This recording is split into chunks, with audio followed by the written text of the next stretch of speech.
7데이즈 뉴스 오늘의 주요 뉴스입니다.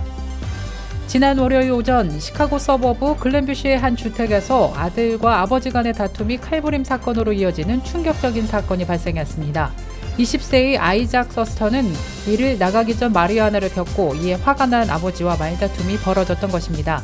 그러다 다툼이 크게 번지면서 아들이 부엌에서 칼을 들고 와 아버지의 왼쪽 복부를 찔렀고 아버지는 병원으로 이송됐으나 안타깝게도 과다출혈로 사망했다고 시카고 경찰은 전했습니다. 가해자인 아들은 곧바로 경찰에 붙잡힌 가운데 자신이 왜 그런 짓을 했는지 모르겠다고 진술한 것으로 조사됐습니다.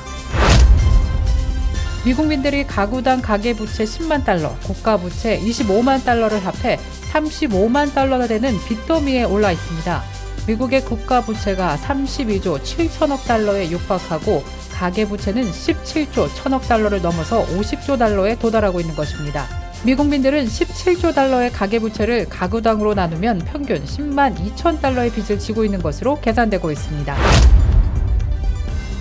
차량 안에 방치됐다가 15마리의 강아지가 구조된 사건이 발생했습니다.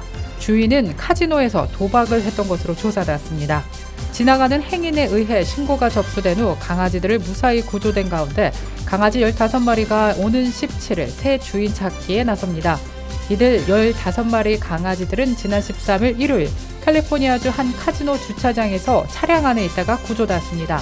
강아지들은 수컷이 10마리, 암컷이 5마리로 나타났습니다. 시카고를 포함해 전국 내 대부분의 초중고등학교가 개학에 들어간 가운데 일부가 스쿨버스 운행에 차질을 빚고 있습니다.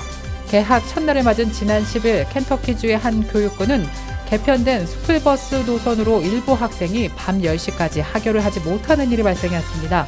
스쿨버스 기사 부족 문제 해결 방안을 노선을 축소하고 통합하는 과정에서 문제가 발생한 겁니다.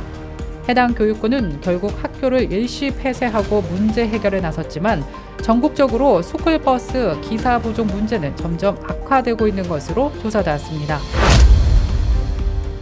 하와이 산불 참사 지역에 34세대 규모의 노인 주거단지가 있었던 것으로 확인돼 이곳의 노인들 상당수가 희생됐을 가능성이 제기되고 있습니다. 하와이 마우이 섬 라하이나에 있던 노인 주거단지의 생존자인 올해 72살의 샌포드 힐은 이웃 중 누가 살아남았는지 알 길이 없다고 말했습니다. 전체 34세대 규모의 단지에 거주하던 주민 중 탈출한 사람은 단 3명만 알고 있다고 말했으며 다른 생존자의 소식을 전해들은 것까지 합쳐도 행방이 확인된 사람은 몇 명 되지 않는다고 말해 상당수가 희생됐을 가능성이 제기됐습니다. 유명 관광지 라스베가스의 유명 호텔에서 베드버그가 발견돼 보건당국이 조사에 착수했습니다. 서던 네바다 보건국에 따르면 지난 1년 반 동안 라스베가스 스트립에 위치한 호텔 7군데에서 베드버그가 발견됐습니다. 이들 호텔로는 서커스와 시저스 팔러스, 플래닛 할리우드, 팔라조, 트로피카나, MGM, 그랜드, 사하라로 조사되었습니다. 한편 MGM 리조트에서는 지난 2022년 1월 빈대가 발견된 바 있고 이에 대해 호텔 측은 서면 답변을 통해 이 문제를 해결하기 위한 조치를 이미 취했다고 밝힌 바 있습니다. 이상 오늘의 주요 뉴스입니다.